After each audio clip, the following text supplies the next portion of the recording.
Judge Harrison asked if we'd reached settlement terms. Diane Mercer confirmed her client would receive everything without contest. Rebecca's smile stretched wider than I'd seen in 5 years. I slid the 3-inch black binder across the table. The courtroom doors opened. Agent Christina Vega walked in with 2 federal agents, IRS credentials hanging from her lanyard. Rebecca went white as Vega approached her table. New here? Click subscribe and join the family. I got the call about my father on a Tuesday in March 2018. Marcus Sullivan, our floor supervisor, found him collapsed beside a CNC machine on the factory floor. 73 years old, still working 12-hour days. Paramedics said he was gone before he hit the concrete. 29 years he'd built that business. Started in 1989 with 8,000 square feet of rented warehouse space and 5 employees. By the time Marcus called, the facility had grown to 42,000 square feet, with 18 workers producing precision metal components for agricultural and construction equipment manufacturers. Revenue hit $2.8 million annually, with profit margins around 18%. I was a CPA then, had been for 20 years, specializing in fraud detection at Midwestern Forensic Associates. 20 years at that firm taught me to read balance sheets the way some people read faces. A misplaced decimal point, an invoice dated wrong. I noticed. What I didn't understand was machining tolerances or production schedules or how to manage a factory floor. But I couldn't let it die. My father's 1989 incorporation certificate still hangs in the front office. The paper has yellowed, but his signature remains clear at the bottom, notarized by Alan Forsythe in his first year of practice. Beside it, photos document the early days when the shop was just a converted garage with used equipment and dreams of something bigger. I met Rebecca at a charity gala in 2007.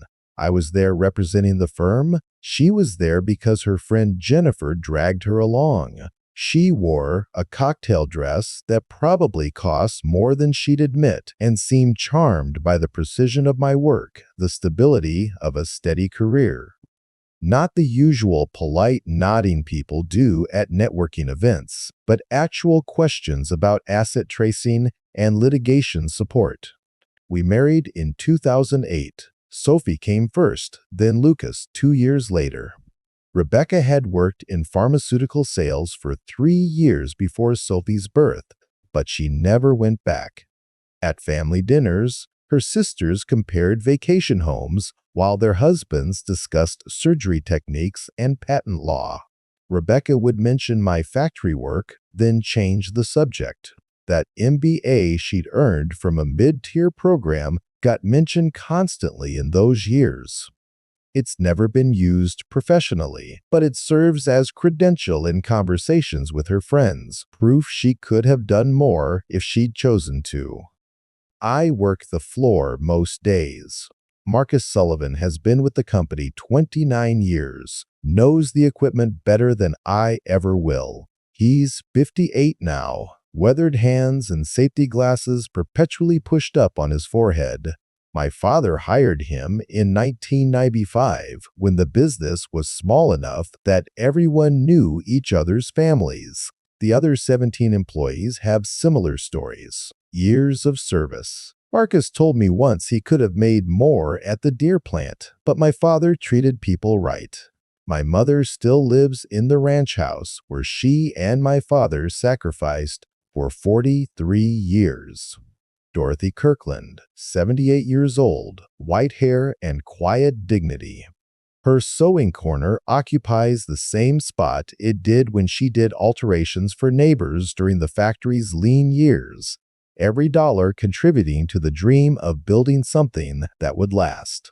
Rebecca visited that house twice in the first year we dated. After we married, her appearances became annual obligations. Thanksgiving, Christmas, the occasional birthday. She'd smile politely while my mother served pot roast and my father talked about production challenges, but I could see the calculations behind her eyes.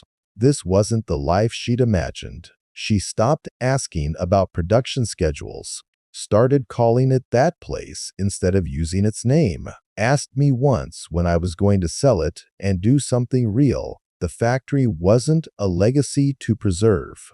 It was a town filled with people beneath her aspirations. The workers weren't family. They were evidence of our failure to achieve something better. My father's 29 years of building something from nothing wasn't sacrifice worth honoring. She told her sister once, voice carrying from the kitchen, "We're still just factory people." I thought marrying an accountant would be different. 3 years later, by 2021, she would stop pretending otherwise. But even then, in 2018, I could see it coming. 3 years passed. The factory survived pandemic shutdowns while Rebecca's contempt calcified into something harder. August 2021. Supply chains were chaos then. Shipping delays stacking up like cordwood. I was working 16-hour days trying to keep production moving while vendors missed deadlines and clients threatened to find other suppliers. Rebecca found me in the factory office at 11 on a Tuesday night, spreadsheets covering my desk. "I want to help," she said. "You're drowning here. Let me handle vendor communications and payment processing. Free you up to focus on operations." I added her as operations consultant with signatory authority the following week. She smiled when I added her signature to the bank accounts. Started spending mornings at the factory, afternoons handling paperwork from home. The spa appointments began that fall. $400 for a facial at some place in Oakbrook. Designer athleisure that cost more than Marcus Sullivan made in a week. She'd wear it to the gym 3 times, then buy new pieces because the color was last season. The Bird figurines started appearing around the same time. Ladro porcelain, Swarovski crystal, limited editions she'd order from specialty dealers. She installed a locked curio cabinet in our formal living room. Glass shelves displaying over 200 pieces worth approximately $40,000 total. The keys stayed on her keychain. No one touched the cabinet. I asked her once why birds. She looked at the cabinet for a long moment. "I don't know. I just like collecting them." My Triumph sat in the garage, engine partially rebuilt, frame waiting for paint. I bought it in 2013. Spent 11 years working on the restoration whenever I needed to think. The garage smelled of metal shavings and machine oil, tolerances measured in thousandths of an inch, parts that fit exactly or didn't fit at all. At dinner parties, she'd tell her friends, "James has this motorcycle he's been fixing forever. Doesn't ride, just tinkers. I think he likes having a project he'll never finish." The laughter always followed. By 2024, she stopped pretending the contempt was affection. Thanksgiving at my mother's house. Dorothy had set the dining room table for 8. Turkey and stuffing smells filled the small ranch house. Photos of the factory's history lined the living room walls. My mother's sewing corner occupied the same spot it had for 40 years. Sophie and Lucas sat beside each other. My brother David, Chicago PD detective, sat across from Marcus Sullivan. Dorothy at the head of the table. Rebecca wore an $800 cashmere sweater. Her highlighted hair was perfect despite the humidity from cooking. She'd offered to help in the kitchen that morning with the tone of someone checking a box. We were halfway through dinner when she set down her fork. "I need to tell everyone something," she said. "James and I are getting divorced." Sophie stopped eating. Lucas looked at me, confused. "I'm filing next week," Rebecca continued. My attorney will be drawing up papers for James to sign by New Year's Day. I'm entitled to half of everything. But honestly, I think I deserve more. 16 years I've sacrificed for this life, this town, that factory. My mother's hands folded in her lap. She said nothing. David leaned forward slightly. That's a hell of a thing to announce at Thanksgiving. Rebecca smiled. I'm just being honest about what I need, what I've earned. She turned to my mother. Dorothy, you understand. Your husband built something. Jane's is just managing its decline. I can't watch it anymore. My mother's silence was louder than any response. Sophie pushed back from the table, chair legs scraping. She looked at me once before excusing herself to the bathroom. Lucas asked if he could be excused too. I nodded. Rebecca sipped her wine. This is better for everyone. Clean break. James gets to keep playing with his machines. I get to actually live. David caught my eye. We'd talk later. Rebecca stood, gathering her plate. I'll be staying with Jennifer until the paperwork is finalized. James, your things will be moved to storage by Monday. The chair scraped against Dorothy's floor. She walked to the kitchen. My mother reached across the table, touched my hand once. I sat there while Marcus Sullivan's 23 years of service got dismissed as evidence of my failure, while my father's 29 years of building something from nothing became proof I wasn't enough. Rebecca returned with pie Dorothy had baked that morning. She served it like a hostess at someone else's dinner party. The rest of dinner passed in near silence. I sat across from Alan Forsythe in his downtown office while December light filtered through windows overlooking the business district. The oak desk between us was covered with documents Diane Mercer had sent over that morning. Alan's white hair stood at odd angles. He'd been pulling at it for 20 minutes. This is insane, he said. His bow tie had gone crooked. You're handing her a 7-figure business on a silver platter. I adjusted my wire-rimmed glasses and reviewed the settlement terms again. Complete marital estate. 4-bedroom house. Kirkland Manufacturing, valued at $2.1 million. All joint accounts, both vehicles. Finalized by New Year's Day, 2025. 8 weeks from filing to finalization. James, are you listening to me? Alan leaned forward. I've been practicing family law for 35 years. I have never, not once, advised a client to surrender unconditionally to demands like this. I understand. Do you? He picked up the valuation report. Your father built that factory from nothing. 29 years.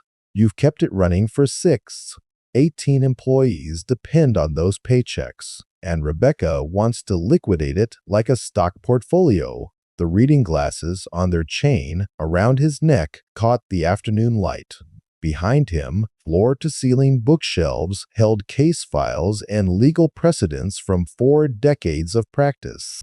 You fight, Alan said. You negotiate. You protect what's yours. That's how this works.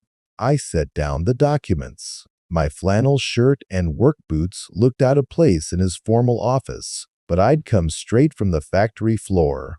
Rebecca can have the house, I said. She can have the business. She can have every asset we've accumulated in 16 years.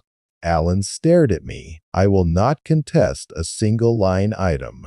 His face went through several expressions. Confusion first, then concern, finally something close to distress. James, I've represented your family for 35 years. I handled your father's incorporation documents in 1989. I was there when you married Rebecca. I cannot, in good conscience, allow you to do this without understanding the consequences. I understand them. You'll have nothing. She's demanding everything, and you're just He gestured at the papers. You're agreeing. Why? I looked at the bourbon bottle visible in his desk drawer. He kept it for celebrating successful cases or mourning difficult ones. This conversation qualified as the latter. Tell Diane Mercer we accept her terms, I said. New Year's Day hearing as scheduled. Alan's Kentucky accent emerged when he was agitated. It came through now. This goes against every rule of family law negotiation. Every single one. I know. Then why? I stood. The chair scraped against his hardwood floor. I need you to trust me, I said. Agree to everything. Then I need you to make one phone call for me.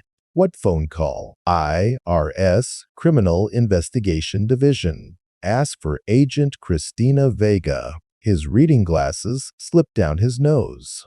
His mouth opened, closed. He set down his pen. I left him sitting at his desk, confusion written across his face. That evening, Rebecca called Jennifer. I learned about it 3 weeks later, after everything was over. Her voice had been triumphant, giddy even. He just agreed to everything, she told Jennifer, talking about me like I wasn't worth addressing directly. The house, the business, the accounts. By New Year's Day, Jennifer must have congratulated her. Rebecca's laugh carried through the phone line. I knew he'd cave, she'd said. He always does. This is exactly why I stopped respecting him years ago. He's just so weak. But thank you for finally making this easy. I sat alone in the factory office after hours. Fluorescent lights hummed overhead. My father's 1989 incorporation certificate hung on the wall above my desk. The paper yellowed, but his signature still clear. The metal desk was covered with 3 years of records. Bank statements on the left. Vendor invoices in the middle. Wire transfer authorizations on the right. I removed my wire-rimmed glasses and cleaned them with my shirt hem. Put them back on. The overhead lights reflected in the lenses as I returned to my work. 20 years I'd spent as a forensic accountant, teaching companies that a balance sheet was just truth written in numbers. No emotion, no spin, no interpretation. Just what happened. I opened the first folder. Transaction 1 of 847. Date August 15, 2021. Amount $4,200. Authorization Rebecca Kirkland, Operations Consultant. I picked up my pen and continued documenting exactly that. I started with the bank statements. November 2024. Weeks before the hearing. My breath fogged in the factory office. Past midnight, the heating system shut down to save costs. 7 years of financial records covered my desk in organized stacks. QuickBooks transaction logs on the left monitor. Actual bank statements on the right. My wire-rimmed glasses reflected both screens as I cross-referenced entry 847, vendor payment to Precision Steel Supply. QuickBooks showed $8,400 authorized on September 12, 2023. Bank statement showed $8,400 cleared on September 14. Perfect match. I moved to entry 846. Materials procurement from Cascade Solutions, LLC. QuickBooks showed $3,200 authorized on September 8, 2023. Bank statement showed $3,200 cleared on September 10. The entry stopped me. Cascade Solutions. The name meant nothing. No invoices, no emails, no vendor contact in my records. I pulled the vendor master file from QuickBooks. Cascade Solutions, LLC appeared in August 2021, right after Rebecca became operations consultant. 38 payments over 3 years. Total $127,400. consulting services and materials procurement. I opened Delaware's business entity database on my laptop. Cascade Solutions, LLC, registered agent Rebecca Ashton. Her maiden name. The coffee in my mug had gone cold. I drank it anyway. I spent the next 4 nights reconstructing every transaction. Red tabs for falsified vendor invoices. Blue for diverted client payments. Green for fraudulent schedule, see deductions on 3 years of returns. Yellow for unauthorized wire transfers. Orange for signatures I needed to examine more closely. Purple for bank statement discrepancies. By Friday, I had 247 pages organized in a 3-inch black binder. I called Marcus on Saturday morning. His apartment was 20 minutes away. Sparse furniture. Boxes of department commendations he'd never hung. The place smelled like coffee and old case files. A single framed photo sat on the bookshelf. The 3 of us at the factory's 25th anniversary in 2014. Our father's arm around my shoulders. Marcus cleared his kitchen table without asking questions. I spread the evidence across the surface. Color-coded sections facing him. He picked up the first page. Wire transfer authorization dated August 15, 2021. Amount $4,200. Recipient Cascade Solutions, LLC. Authorization signature James Kirkland, President. You didn't sign this, he said. No. He examined 5 more authorization forms. Set them down. Marcus pulled Sophie's school enrollment form from his wallet, something with Rebecca's signature from 2019. Look at the loop on the K in Kirkland, he said, pointing to the wire transfer authorization. Now look at how Rebecca writes her K. The difference was clear. The authorization signature had a closed loop. Rebecca's natural handwriting showed an open loop. She forged your signature, Marcus said, on her own embezzlement. I adjusted my glasses. That changes the charges. Wire fraud, tax evasion, identity theft. Marcus tapped each page. Federal statutes for electronic transfers across state lines. Delaware, LLC, receiving Illinois funds. She's looking at compound charges. How long depends on the prosecutor. But with this documentation, he gestured at the organized evidence. 18 months minimum with the forged signatures. Federal sentencing guidelines for wire fraud and identity theft combined. I gathered the pages back into the binder, sat back in the kitchen chair. The divorce hearing is New Year's Day, I said. She wants everything finalized by then. You're not actually surrendering. Alan thinks I am. Marcus smiled. Not his cop smile. Something sharper. What do you need from me? Confirmation. This meets prosecution standards. He spent an hour reviewing every page. Asked questions about transaction dates and authorization protocols. Checked vendor invoices against bank clearing dates. Examined tax returns for fraudulent deductions. This is better than most cases that make it to trial, he said finally. You built a prosecutorial file. I stood.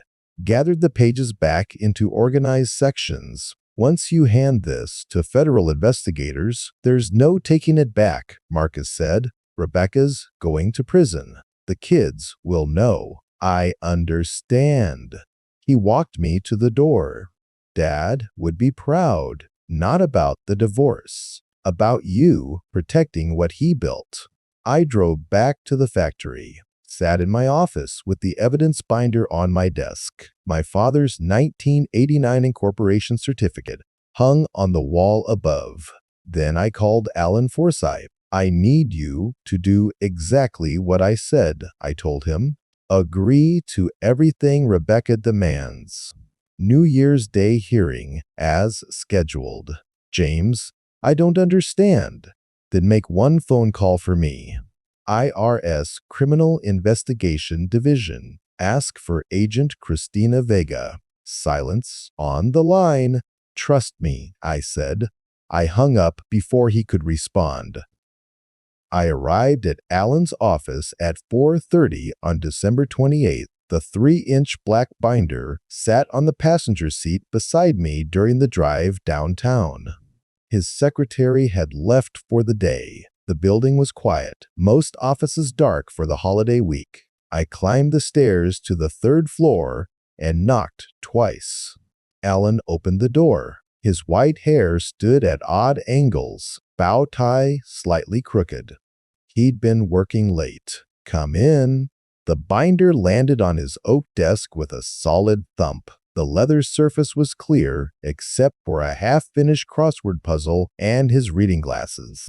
He stared at the binder. Is that what I think it is? Every transaction. August 2021 through October 2024. Alan sat down slowly. His chair creaked. He opened the cover and started reading. I walked him through the color-coded sections. Red tabs for falsified vendor invoices where Rebecca created fake companies and submitted payment requests.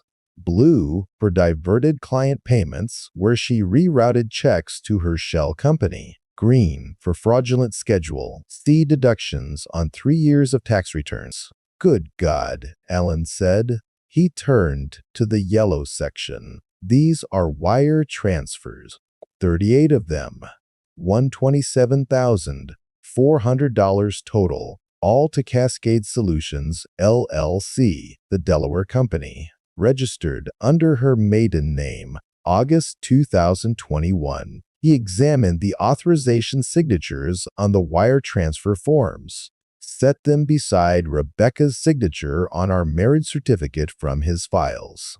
The loop on the K is different, he said. She forged my authorization on her own embezzlement. Alan removed his reading glasses and cleaned them with a handkerchief. Put them back on. His wedding ring clicked against the glass as he set them down. How long have you known about this? Since November.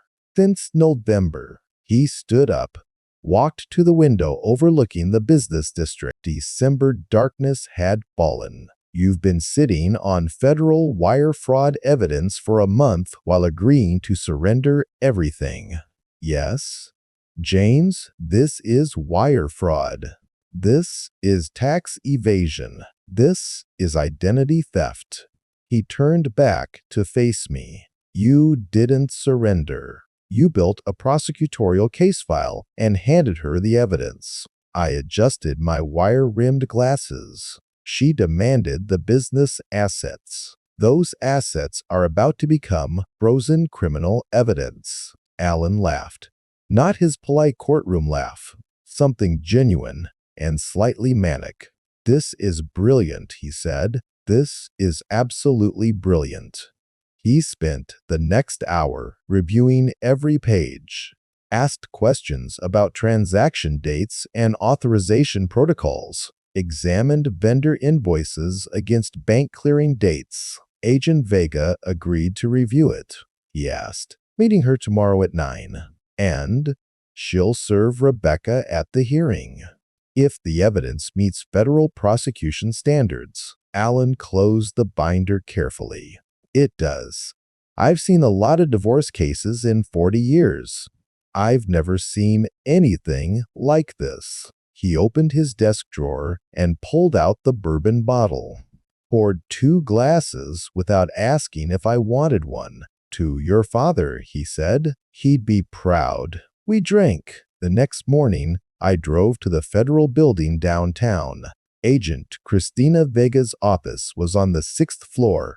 Sterile and fluorescent, metal desk, filing cabinets, the smell of coffee and copy machine toner. She was 39, black hair pulled back in a severe bun. IRS credentials hung from a lanyard around her neck.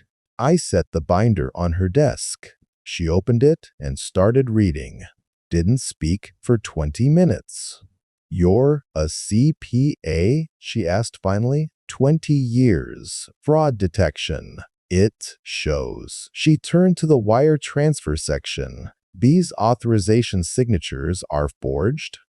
Handwriting analysis is in the orange section. She found the comparison documents, studied them for a long moment. This meets prosecution standards, she said. Wire fraud across state lines, tax evasion on federal returns, identity theft on authorization documents. She looked up at me. You understand what happens when I serve these documents? Yes, your wife will be arrested. Federal charges, 18 months minimum with the forged signatures. I understand. Vega closed the binder.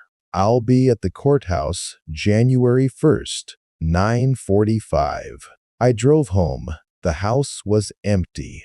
Rebecca had moved her things to Jennifer's apartment 3 weeks ago. I walked through the rooms. The formal living room with the locked curio cabinet full of bird figurines.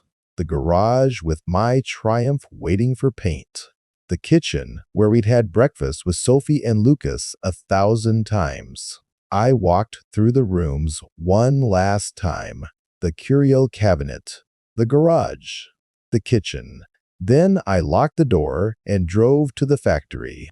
2 days later, December 31st, Rebecca called Jennifer from the formal living room. I learned about it later. Her voice was champagne loud. Tomorrow it's all mine. The house, the business, everything. Jennifer must have congratulated her. He's probably sitting in that garage right now with his stupid motorcycle, Rebecca said. Too pathetic to even fight for himself. They laughed together. January 1st, 9:47 in the morning. I entered courtroom 4B, carrying the evidence binder. Alan walked beside me. His bow tie was straight today, charcoal 3-piece suit. Rebecca sat at the defendant's table with Diane Mercer. Designer cream suit, highlighted hair perfect. She smiled when she saw me. I took my seat across from them, set the binder on the table. David sat in the gallery, Dorothy beside him, Marcus Sullivan in the row behind. Judge Harrison entered. We stood. The hearing began. Judge Harrison removed his reading glasses and reviewed the settlement documents spread across his bench. Both parties have agreed to the terms as stated, he asked. Diane Mercer stood. Her black suit was pressed, leather briefcase open beside her chair. Yes, Your Honor. Mr. Kirkland has agreed to surrender the complete marital estate without contest. The house, Kirkland Manufacturing Business, all joint accounts and vehicles transferred to my client's sole ownership. Rebecca's smile was wider than I'd seen in 5 years. Her French manicured nails drummed against the mahogany table. The cream designer suit she wore probably cost more than Marcus Sullivan made in a week. Judge Harrison looked at Alan. Mr. Forsythe, your client confirms these terms? Alan stood. His bow tie was straight, charcoal 3-piece suit immaculate. He does, Your Honor. The judge nodded. Then we can proceed to signatures and finalize this matter. Diane slid the transfer documents across to Rebecca. My wife picked up her pen, triumph evident in every movement. I stood. Your Honor, before signatures are executed, I need to inform the court that certain marital assets are subject to federal criminal investigation. The courtroom went silent. I slid the 3-inch black evidence binder across the table. The leather cover hit the mahogany with a solid thump. Someone opened the rear courtroom doors. Agent Christina Vega entered. Navy suit. IRS Criminal Investigation Division credentials hanging from her lanyard. 2 federal agents stood beside her. She carried a leather document folder. Rebecca's pen stopped moving. Vega approached our table. Her footsteps echoed against the tile floor. She stopped beside Rebecca's chair. Rebecca Kirkland. My wife looked up. Color was already draining from her face.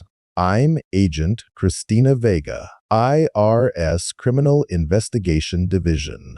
She set the document folder on the table. "You're being served with notice of federal investigation into wire fraud, tax evasion, and identity theft related to Cascade Solutions, LLC."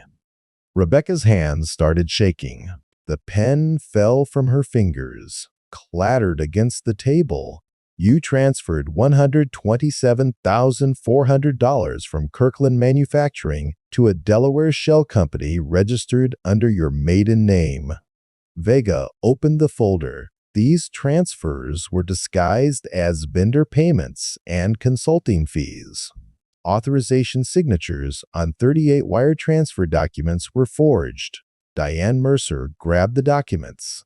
Her confident expression collapsed as she read, "You filed fraudulent Schedule C deductions on 3 years of federal tax returns." Vega continued, "The business assets you're attempting to claim in this divorce settlement are now frozen pending criminal proceedings." Rebecca tried to speak. No words came out. "Your Honor," Vega said, turning to Judge Harrison, "the IRS requests suspension of these divorce proceedings until the criminal investigation is complete. The marital assets in question constitute evidence in a federal fraud case." Judge Harrison set down his pen. "This court suspends all proceedings pending federal review. Ms. Mercer, I suggest you consult with your client about the implications of these charges." Diane was still reading the documents. Her face had gone pale. 8 weeks of aggressive settlement negotiation built on criminal activity her client never disclosed. Rebecca's voice cracked when she finally found it. "This is a mistake. I can explain. Any statements should be made through your attorney," Vega said, "after you've retained criminal counsel." I sat motionless at my table, wire-rimmed glasses reflecting the fluorescent lights, my hands folded on the mahogany surface. In the gallery, David watched with quiet satisfaction. Dorothy sat beside him, her dignified silence speaking louder than words. Marcus Sullivan occupied the row behind, 23 years of loyalty witnessing justice unfold. Rebecca looked at me across the 10 feet of worn carpet separating our tables. Her highlighted hair was still perfect, her designer suit still immaculate, but her hands shook as she tried to gather the federal documents spreading across the mahogany. The business assets she demanded are criminal evidence now. The shell company was exposed. 3 years of fraudulent tax returns documented. Forged authorization signatures proven through handwriting analysis. Everything she'd insisted on claiming by New Year's Day had become the trap that would send her to federal prison. I watched her realize it, watched the comprehension dawn behind eyes that had dismissed my work as boring number crunching for 16 years. My father's 29 years of building something from nothing was safe. The 18 employees who depended on those paychecks were protected. The balance sheet had told the truth. Transaction 1 through 847, every forged signature, every fraudulent deduction, just like he always said it would. Loving my revenge so far. Hit like and let me know below. My phone rang at 9:15 a.m., July 2025. Federal Prosecutor's Office on the caller ID I answered on the second ring.